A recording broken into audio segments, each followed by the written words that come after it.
चलिए आपको सीधे रामपुर ले चलते हैं, जहां पर मुख्यमंत्री योगी आदित्यनाथ मौजूद हैं। क्या कुछ कह रहे हैं, सुनाते हैं। तो यहां का मौसम एकदम शिमला जैसा हो जाता है। कल तक उमस भरी गर्मी और आज इतना शानदार सुहावना मौसम, ये रामपुर के विकास और रामपुर के उन पौराणिक स्थलों, जिस धरती ने विरासत को, सनातन आस्था को और भारत की आध्यात्मिक चेतना को एक नई ऊंचाइयां प्रदान किया है। भगवान बामेश्वर महादेव, श्री पातलेश्वर महादेव, ओम नागेश्वर महादेव, कोसी मंदिर, मां बाला सुंदरी की दिव्य आशीर्वाद से जो धरती निरंतर लाभान्वित होती है। बहनों और भाइयों, रामपुर जनपद जहां पे पैचवर्क, जरी वर्क, वायलिन निर्माण और मेल्था के प्रोडक्शन का कार्य बड़ी ही साफगोई के साथ अन्नदाता किसान और उद्यमियों के समूह के माध्यम से, समन्वय के माध्यम से आगे बढ़ता है। ऐसे भारत की एक समृद्ध सांस्कृतिक विरासत की प्रतीक, नौजवानों के लिए उनके हाथ को रोजगार प्रदान करने के लिए नए नए अभिनव नवाचार के साथ आगे बढ़ रहे रामपुर की इस पावन धरा को कोटि कोटि नमन करते हुए मैं आप सभी का अभिनंदन करता हूं। और जब रामपुर आए हैं तो विकास की योजनाएं जरूर आएंगी। 2 विधानसभाओं में ही 777 करोड़ रुपए की परियोजनाओं में 101 परियोजनाओं का उपहार आज इन दोनों विधानसभाओं को मिल रहा है। इसके लिए पूरे रामपुर जनपद को, मिलक और बिलासपुर विधानसभा की जनता जनार्दन को, दोनों विधायकों को हृदय से बधाई देता हूं। दोनों के प्रति अपनी शुभकामनाएं भी देता हूं। बहनों और भाइयों, 2017 के पहले का रामपुर और 2017 के बाद का रामपुर आप सबके सामने है। एक समय था जब यहां पर गरीबों की जमीनों पर कब्जा होता था। जब रामपुर में वाल्मीकि समुदाय के जमीनों से उन्हें जबरन वंचित कर दिया जाता था। सत्ता जब निरंकुश होती है, अन्याय का पर्याय बन जाती है। और समाजवादी पार्टी में यहां के दलितों की आवाज को, यहां के गरीबों की आवाज को उसी अन्यायी सत्ता ने बंद करने का काम किया था। और जब भी सत्ता अन्यायी होती है, जनता जनार्दन उसको पलट करके रख देती है। और यही कार्य रामपुर से निकला हुआ यह संदेश पूरे प्रदेश के अंदर गया था। समाजवादी पार्टी की निरंकुश सत्ता को बदलने का काम हुआ। आज उसका परिणाम है कि रामपुर को एक पहचान मिली है। रामपुर विकास के पथ पर अग्रसर हो रहा है। रामपुर में विकास की नई नई योजनाएं आ रही हैं और रामपुर विकास के पथ पर तेजी के साथ आगे बढ़ते हुए नए भारत का नया उत्तर प्रदेश है।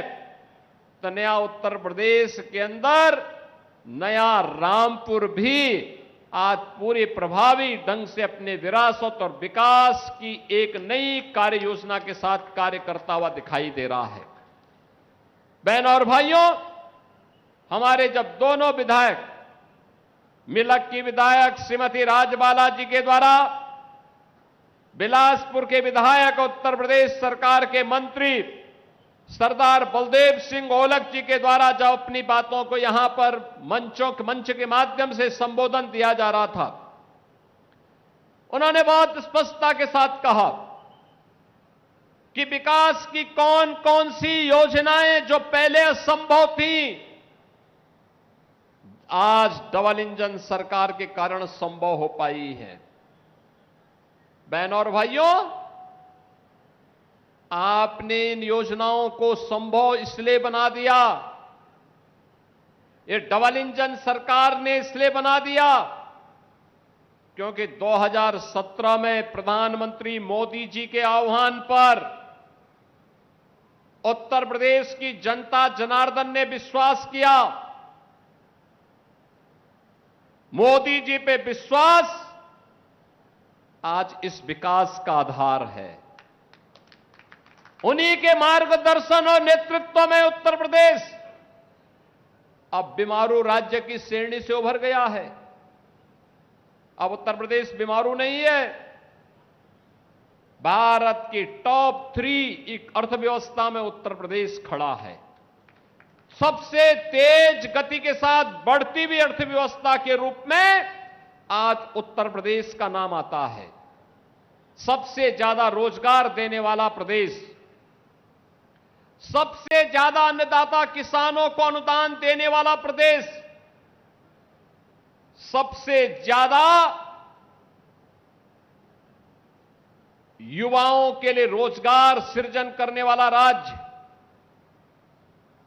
सबसे ज्यादा खाद्यान्न उत्पादन करने वाला राज्य, सबसे ज्यादा दुग्ध उत्पादन करने वाला राज्य, सबसे ज्यादा चीनी और इथेनॉल उत्पादन करने वाले राज्य के रूप में 17 के पहले हर पैरामीटर पर उत्तर प्रदेश बॉटम में होता था, बॉटम 5 में होता था। आज उत्तर प्रदेश हर एक सेक्टर में टॉप 2 राज्यों में गिना जाता है, ज्यादातर में नंबर 1, अन्यथा नंबर 2 पर यूपी का नाम आता है। बहनों और भाइयों, 2017 के पहले याद करिए, यही प्रदेश था, पहचान का संकट था। न बेटी सुरक्षित थी, न व्यापारी सुरक्षित था। अन्नदाता किसान आत्महत्या करने के लिए मजबूर होता था। नौजवान के लिए कोई रोजगार नहीं, कोई सरकारी विज्ञापन निकलता था तो चाचा भतीजे की जोड़ी वसूली के लिए निकल पड़ती थी। न्यायालय को उस पर रोक लगानी पड़ती थी। सरकार की निरंकुश नीतियों के कारण हमारा परंपरागत उद्यम बंद हो रहा था। अन्नदाता किसान के लिए कोई स्कीम नहीं, गरीबों के कल्याण के लिए कोई योजना नहीं, विकास के लिए, सड़क के लिए, पुल पुलिया के लिए सरकार के पास कोई पैसा नहीं। बहनों और भाइयों, विकास 2 लोगों का होता था, या तो सेफई परिवार का या रामपुर के एक परिवार का। बाकी लोग विकास से वंचित रहते थे। इन्होंने सामाजिक ताने बाने को छिन्न भिन्न किया, जनभावनाओं के साथ खिलवाड़ किया, विरासत को अपमानित करने के लिए, बहन बेटियों को अपमानित करने के लिए समाजवादी पार्टी ने कुछ भी कोर कसर नहीं छोड़ी थी।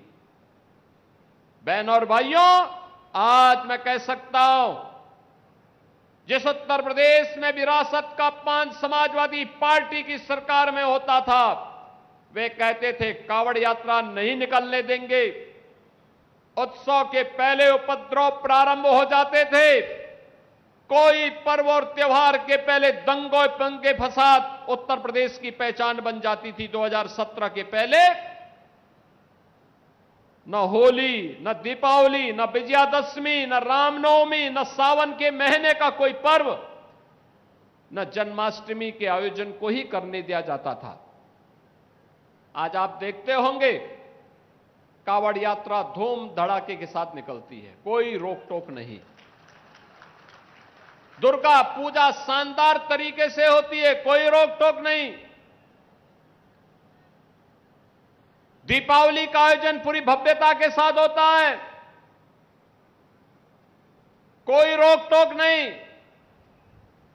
जिस समाजवादी पार्टी ने श्री कृष्ण जन्मोत्सव का कार्यक्रम, श्री कृष्ण जन्माष्टमी के कार्यक्रम को रोक लगाई थी, हमारी सरकार ने उस रोक को दूर करके भगवान राम के जन्मोत्सव रामनवमी का आयोजन हो, श्री कृष्ण भगवान के जन्मोत्सव का कार्यक्रम, श्री कृष्ण जन्माष्टमी का कार्यक्रम हो, होली हो, दीपावली हो, विजयादशमी हो, दुर्गा पूजा हो, कोई भी पर्व और त्योहार हो, उन सभी की बाधाओं को दूर करके आज फिर से उत्सवपूर्ण माहौल के रूप में उत्तर प्रदेश का माहौल बदला है।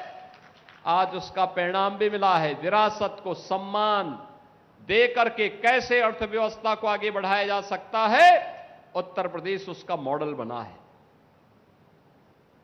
विरासत को कैसे सम्मान दिया जाता है, आज प्रधानमंत्री मोदी जी के नेतृत्व में उत्तर प्रदेश उसका मॉडल बन रहा है।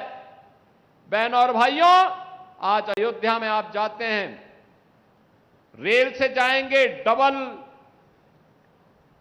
लाइन की सुविधा आपको वहां मिलती है। ब्रॉड गेज की डबल लाइन के साथ अयोध्या जुड़ा है। सड़क मार्ग से जाएंगे, 4 लेन की कनेक्टिविटी से अयोध्या जुड़ी है। वायु मार्ग से जाएंगे तो अयोध्या में इंटरनेशनल एयरपोर्ट महर्षि वाल्मीकि के नाम पर खड़ा है। अयोध्या त्रेता युग का याद स्मरण कराता है। आज राम की भक्ति की वकालत कौन कर रहा है? आज भगवान राम की भक्ति की दुहाई कौन दे रहा है? 2017 के पहले जो जय श्री राम बोलने पर लाठी मारते थे, 2017 के पहले जब उत्तर प्रदेश में राम भक्त कहता था कि राम लला हम आएंगे, मंदिर वहीं बनाएंगे, और राम भक्तों पर जो समय गोली चलाते थे, आज वे आस्था की वकालत करते हुए दिखाई देते हैं। ये आपकी ताकत है, आपकी आस्था की ताकत है कि आज उनको आपका पिछलग्गू बनने के लिए मजबूर होना पड़ रहा है। आपके वोट बैंक की ताकत है।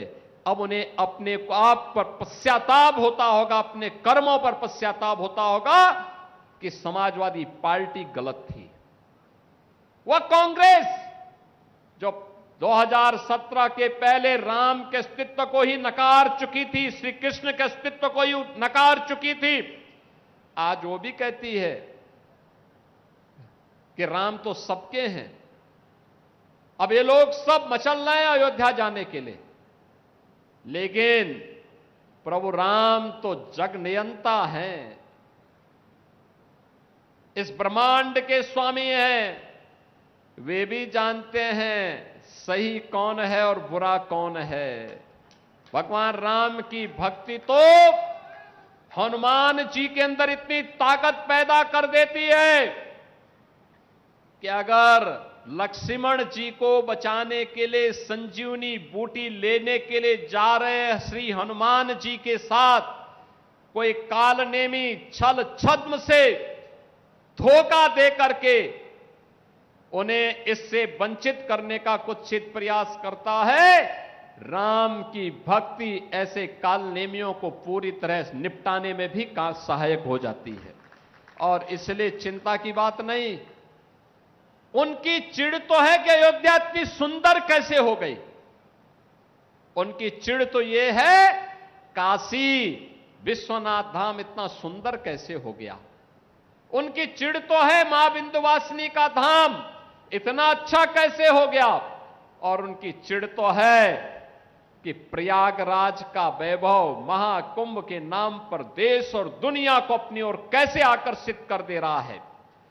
उनकी चिढ़ है नैमिषारण्य के विकास को लेकर, मथुरा वृंदावन को लेकर, सुख तीर्थ को लेकर, और जो हमारे विधायकों के द्वारा हर एक पौराणिक स्थल को और विरासत से जुड़े हुए स्थलों के पुनरुद्धार का कार्य हो रहा है। इसको बाधा बन करके इनको रोकने की उनकी चिढ़ थी। जब कुछ नहीं कर पा रहे हैं तो अब अपने अनुसार फिर वे वही झूठ का सहारा लेकर के कुछ ना कुछ तो बोलेंगे, कुछ ना कुछ तो करेंगे। और इनका ये वक्तव्य यही दिखाता है कि अंगूर खट्टे हैं। जनता जनार्दन इनको सबक सिखा चुकी है। लेकिन बहन और भाइयों, मैं आप सबको आश्वस्त करने के लिए आया हूं।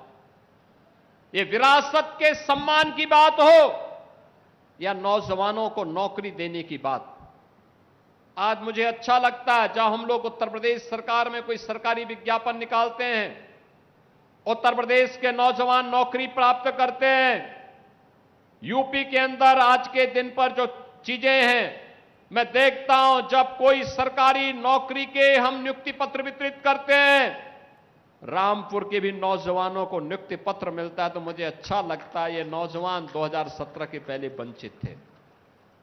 आज रामपुर हो, मिलक हो, बिलासपुर हो, स्वार हो, चमरोहा हो, इन सभी विधानसभा क्षेत्र से जुड़े हुए नौजवान आज उत्तर प्रदेश सरकार में नौकरी में जाते हैं। उद्योग की बात जब आती है, रामपुर के लिए भी हमें प्रस्ताव प्राप्त होते हैं। विकास की प्रक्रिया में नौजवान के हाथ को काम मिलता है।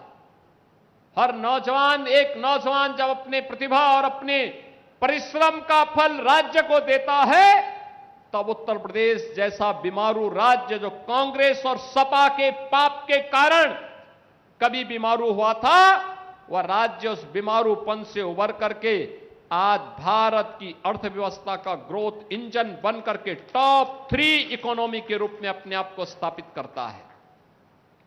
बहनों और भाइयों, यही उत्तर प्रदेश है। परंपरागत उद्यम ठप पड़ चुका था। कहीं पॉल्यूशन कंट्रोल बोर्ड के लोग परेशान करते थे, कहीं पुलिस परेशान करती थी, कहीं मंडी समिति परेशान करती थी। 2017 के पहले रामपुर का पैच वर्क, रामपुर का जरी वर्क, रामपुर की वायलिन, इन सब के सामने अंधकार जैसा माहौल था। और आज मुझे बताते हुए प्रसन्नता है, उत्तर प्रदेश ने 1 डिस्ट्रिक्ट 1 प्रोडक्ट के माध्यम से रामपुर को भी, यहां के 1 डिस्ट्रिक्ट 1 प्रोडक्ट को भी और यहां के परंपरागत उद्यम को भी एक पहचान दी है।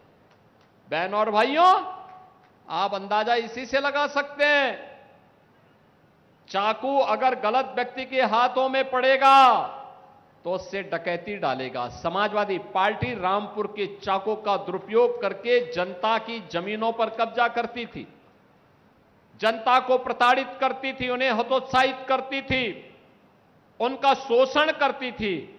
और उत्तर प्रदेश के अंदर जब बीजेपी की डबल इंजन सरकार आई तो यही चाकू जनता की सुरक्षा के लिए उपयोग में आ रहा है। और वही सुरक्षा का माहौल आज विकास का पर्याय बन रहा है। यही तो रामपुर का विकास है। हाईवे बन रहे हैं, एक्सप्रेसवे बन रहे हैं, रेलवे फ्लाईओवर बन रहे हैं, 3 मीटर की सड़क अब 7 मीटर की हो रही है, 10 मीटर की हो रही है, 4 लेन की हो रही है। जहां पे जो प्रस्ताव आया, उस प्रस्ताव को हमने अपनी सहमति देकर के आगे बढ़ाने का काम किया है, क्योंकि प्रण एक ही है कि कोई भी वंचित न रहने पाए। विकास की प्रक्रिया में सभी लोगों को एक समान रूप से हम आगे बढ़ाएंगे। अब पिक एंड चूज नहीं होता है,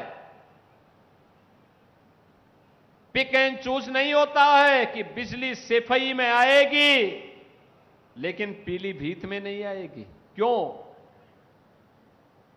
आएगी? तो 75 जनपदों में आएगी, एक साथ आएगी, सभी 350 तहसीलों में आएगी, सभी 825 विकास खंडों में आएगी। यहां पे जब श्रीमती राजबाला जी कह रही थी कि फायर स्टेशन स्थापित हुआ है। बहनों और भाइयों, हर तहसील पर सरकार का संकल्प है एक फायर स्टेशन की स्थापना करेंगे। जिनके प्रस्ताव आ गए हैं उनको हमने सहमति दे दी, स्वीकृति दे दी, धनराशि मुक्त कर दी। जहां पे इंटर कॉलेज की आवश्यकता थी इंटर कॉलेज, जहां डिग्री कॉलेज की आवश्यकता थी डिग्री कॉलेज, जहां पॉलिटेक्निक की आवश्यकता थी पॉलिटेक्निक, जहां पे आईटीआई की आवश्यकता थी आईटीआई, पुराने पढ़ चुके विद्यालयों को, इंटर कॉलेजेस को प्रोजेक्ट अलंकार के माध्यम से, बेसिक शिक्षा परिषद के विद्यालयों को ऑपरेशन कायाकल्प के माध्यम से एक नई ऊंचाई प्रदान करके भव्य स्वरूप प्रदान किया जा रहा है। अब विकास रुकने वाला नहीं है, विकास थमने वाला नहीं है। नौजवान के जीवन के साथ कोई खिलवाड़ नहीं कर सकता। अब कोई किसी बहन के खिलाफ अपमानजनक टिप्पणी नहीं कर सकता, नहीं कर सकता है। बेटी की सुरक्षा में कोई सेंध नहीं लगा सकता है। अब लगाएगा तो उसको मालूम है कि इसके बाद आगे क्या होने जा रहा है। और इसलिए बहनों और भाइयों, अन्नदाता खुशहाल है। नौजवान रोजगार पाकर के आज प्रदेश के विकास में अपनी ऊर्जा का उपयोग कर रहा है।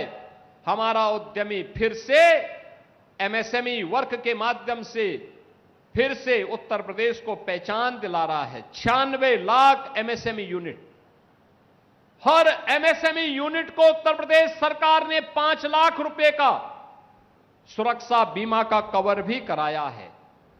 बहनों और भाइयों, राज्य सरकार कुछ कर गुजरने के लिए अपने उद्यमियों के साथ, अन्नदाता किसानों के साथ, युवाओं के साथ, जनप्रतिनिधियों के साथ मिलकर के इन कार्यक्रमों को आगे बढ़ाने का काम कर रही है। और इसीलिए आज मुझे जब रामपुर की इन 2 विधानसभा क्षेत्रों में आने का अवसर प्राप्त हुआ है, मैं आप सभी रामपुर वासियों को इस बात के लिए आश्वस्त करता हूं कि बहनों और भाइयों, विरासत के संरक्षण का कार्य हो या विकास की प्रक्रिया को मजबूती के साथ आगे बढ़ाने का कार्य, बिना भेदभाव के सुरक्षा देने का कार्य हो या फिर बिना भेदभाव के शासन की योजना हर गरीब के लिए, हर नौजवान के लिए, हर महिला के लिए, अन्नदाता किसान के लिए और एमएसएमई यूनिट के लिए, उद्यमियों के लिए, व्यापारियों के लिए, जिनके लिए भी योजना है, उन सब तक योजना का लाभ पहुंचाने के लिए प्रधानमंत्री मोदी जी के मंत्र सबका साथ, सबके विकास के भाव के साथ सरकार कार्य करने को प्रतिबद्ध है। बहनों और भाइयों, हमारा संकल्प है कि हम भेदभाव किसी के साथ नहीं करेंगे, भेदभाव किसी के साथ नहीं, लेकिन तुष्टीकरण भी नहीं करेंगे। ये डबल इंजन की सरकार तुष्टीकरण नहीं, ये डबल इंजन की सरकार आम जन की संतुष्टीकरण पर विश्वास करती है। आम जन संतुष्ट है, विकास द्रुत गति से आगे बढ़ता हुआ दिखाई देता है। बहनों और भाइयों, विकास किसी प्रक्रिया को आगे बढ़ाने के लिए आज मुझे यहां आने का अवसर प्राप्त हुआ था। मैं पिछली बार बिलासपुर में आया था। रुद्र विलास चीनी मिल के बारे में सरदार बलदेव सिंह ओलक ने तब भी कहा था और मैंने तब भी कहा था कि इस मिल की पुनरुद्धार के लिए हम कार्य करेंगे। मैंने सर्वे की रिपोर्ट मांगी है। सर्वे की रिपोर्ट जैसे ही आ जाती है, बहनों और भाइयों, सरकार पैसा देगी उस चीनी मिल को विस्तारीकरण करने के लिए और उसके विकास करने के लिए। ये कार्य आगे बढ़ेंगे। ढेर सारे प्रस्ताव रामपुर के, मिलक के, स्वार के, चमरौआ के मेरे पास आए हुए हैं। कोई रुकेगा नहीं और कोई उसको रोक भी नहीं सकता। ये मजबूती के साथ आगे बढ़ेंगे। विकास की प्रक्रिया अनवरत रूप से आगे बढ़ेगी। मेरी आप सबसे अपील है, ये विकास इसलिए संभव हो पा रहा है, ये सुरक्षा इसलिए संभव हो पा रही है, अराजकता को नियंत्रण करने में इसलिए सफलता प्राप्त हो रही है क्योंकि डबल इंजन की बीजेपी की सरकार है। बिना भेदभाव के योजनाओं का लाभ हर गरीब को उपलब्ध करवाने का कार्य किया जा रहा है। लेकिन इसका श्रेय अगर किसी को जाता है तो आप सभी को जाता है, क्योंकि आपने अच्छे जनप्रतिनिधि चुने, अच्छे जनप्रतिनिधि चुने, अच्छे विधायक चुने। मिलक में आपने विधायक चुनी, विकास आ रहा है, गरीबों को लोक कल्याणकारी योजनाओं का लाभ मिल रहा है। नहीं तो ये राशन 2017 के पहले 2 महीने, 3 महीने में, 6 महीने में कभी किसी गरीब को मिल जाता था। अब हर महीने मिल रहा है और लखनऊ से हम ई-पॉस मशीन की मॉनिटरिंग करते हैं, वो राशन उतना मिल रहा है कि नहीं मिल रहा है। अगर कहीं गड़बड़ होता है वहां मशीन हमें अलर्ट कर देती है, फिर छापेमारी होती है, कार्रवाई होती है। ये रसोई गैस का सिलेंडर 2017 के पहले सपना था, आज हर गरीब के पास सिलेंडर अपना है। ये है उस समय जो सपना था, आज वो सपना साकार हो रहा है। आयुष्मान भारत का 5 लाख रुपए का कार्ड 2017 के पहले सपना था, आज हर गरीब के पास आयुष्मान का कार्ड है। और जिनके पास कार्ड नहीं है, ये विधायकगण मेरे सामने पत्र प्रस्तुत कर देते हैं, मैं मुख्यमंत्री राहत कोष से उनको पैसा उपलब्ध कराता हूं उपचार के लिए। जितना पैसा लगता है हम पूरा पैसा उपलब्ध करवा देते हैं।